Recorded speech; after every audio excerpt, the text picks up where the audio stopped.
ओम शांति। आज 17/10/2024 की साकार मुरली से है।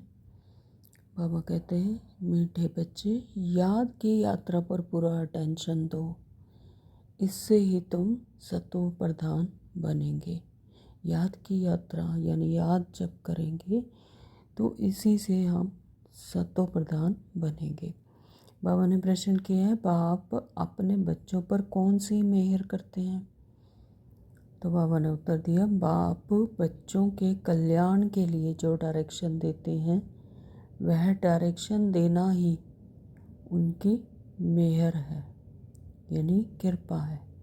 बाप का पहला डायरेक्शन है, मीठे बच्चे देही अभिमानी बनो। देही अभिमानी बहुत शांत रहते हैं, उनके ख्यालात कभी उल्टे नहीं चल सकते। क्यों? क्योंकि आत्मिक समृद्धि, देही अभिमानी यानी आत्मिक समृद्धि। आत्मिक समृद्धि में रहो तो देह के अनेक पांच देह में आने से 5 विकार, 5 तत्व इमर्ज हो जाते हैं। तो और देही अभिमानी बनने से आत्मिक गुण इमर्ज हो जाते हैं। तो इसलिए बाबा कहते हैं कि आत्मिक समृद्धि में रहो तो आत्मिक गुण इमर्ज हो जाएंगे। दूसरा प्रश्न किया बाबा ने, बच्चों को आपस में कौन सी सेमिनार करनी चाहिए? तो उत्तर दिया है, जब भी चक्कर लगाने जाते हो यानी सुदर्शन चक्कर लगाते हैं तो याद की रेस करो और फिर बैठकर आपस में सेमिनार करो कि किसने कितना बाप को याद किया। यहाँ याद के लिए एकांत भी बहुत अच्छा है। ओम शांति। रूहानी बाप रूहानी बच्चों से पूछते हैं, तुम क्या कर रहे हो? रूहानी बच्चे कहेंगे, बाबा हम तो सतो प्रधान थे, सो तमो प्रधान बने। फिर बाबा आपके श्रीमत के अनुसार हमको सतो प्रधान जरूर बनना है। तो अभी बाबा आपने रास्ता बताया है, यह कोई नई बात नहीं, पुराने थे पुरानी बात है, यानी कल्प कल्प यही होता हुआ आया। पहले आदि मध्य अंत, पहले आदि आता है, फिर मध्य, फिर अंत आता है, फिर बाबा आते हैं संगम युग पर हमें ज्ञान देते हैं, फिर हम नए पुराने से फिर नए बनते हैं। तो सबसे पुरानी है याद की यात्रा। इसमें शो करने की बात नहीं है। हर एक अपने अंदर से पूछे, हम कहाँ तक बाप को याद करते हैं? अपने आप का सभी को पता होता है, तो सभी अपने अंदर से अपने आप पूछें कि बाप को कहाँ तक याद करते हैं, कहाँ तक सतो प्रधान बने हैं। इसका उत्तर भी अपने आप से ही लेना है। तो क्या पुरुषार्थ कर रहे हैं और क्या पुरुषार्थ कर रहे हैं कि सतो प्रधान बन रहे हैं? तो सतो प्रधान तब बनेंगे जब पिछाड़ी में अंत आएगा। सतो प्रधान तब बनेंगे जब पिछाड़ी में अंत आएगा, जब पुरानी दुनिया से नई दुनिया बनेगी, सतो प्रधान बनेंगे। तो उसका भी साक्षात्कार होता रहेगा। कोई जो कुछ करता है सो अपने लिए ही करता है। जो कोई भी कुछ भी कर रहा है तो वो ड्रामानुसार अपने लिए ही करता है। तो बाप भी कोई मेहर नहीं करते, है ना। ये बाप को भी नहीं है ये अथॉरिटी कि वो भी मेहर नहीं करते।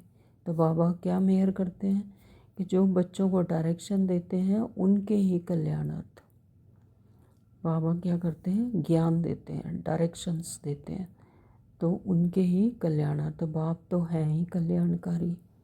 तो ये कर्मों की गुह गति है, कर्मों की गुह गति बहुत प्रबल है। तो बाबा कहते हैं कि मैं कोई मेहर नहीं करता, मैं तो सिर्फ डायरेक्शन देता हूँ तुम्हारे कल्याण के लिए। तो बाबा है ही कल्याणकारी। बाबा ने आज धारणा के लिए मुख्य सार दिया है, सदा याद रहे जो कर्म हम करेंगे हमको देख और करेंगे। तो ऐसा आराम पसंद नहीं बनना है कि जो डिससर्विस हो जाए।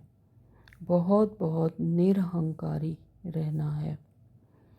अपने को आपे ही मदद कर अपना कल्याण करना है। अपने आप की स्वयं ही अपनी मदद करनी है, ज्ञान धारण करना है और कर्म ऐसे करना है कि जो हमें देख और करेंगे। तो ये क्या होगा, सेवा हो जाएगी, कल्याण हो जाएगा अपना भी दूसरों को भी, अपने को आपे ही मदद कर अपना कल्याण करना है। नंबर 2, बाबा ने बताया कि धंधे दोरी में ऐसा बिजी नहीं होना कि याद की यात्रा व पढ़ाई के लिए टाइम ही न मिले। तो देह अभिमान बहुत खोटा और ख़राब है, इसे छोड़ देही अभिमानी रहने की मेहनत करनी है। देह अभिमान में नहीं आना, देह अभिमान में आएंगे तो सारे विकार आ जाते हैं। तो देही अभिमानी बनना है, आत्मिक स्मृति में रहना है।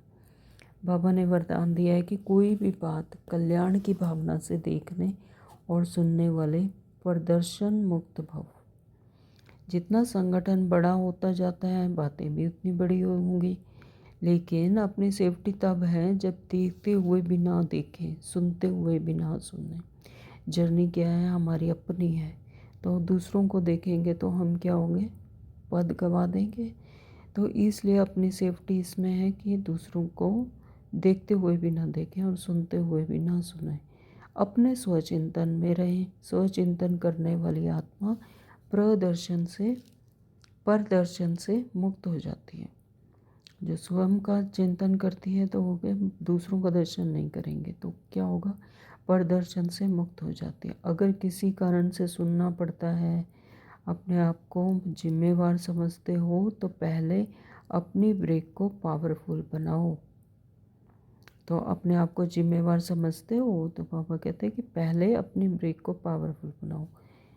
देखा सुना, जहाँ तक हो सका कल्याण किया और फुल स्टॉप, यानी व्यर्थ में नहीं जाना, विस्तार में नहीं जाना। जहाँ देखा सुना वहीं पर फुल स्टॉप लगाना है, जहाँ तक हो सके कल्याण करना।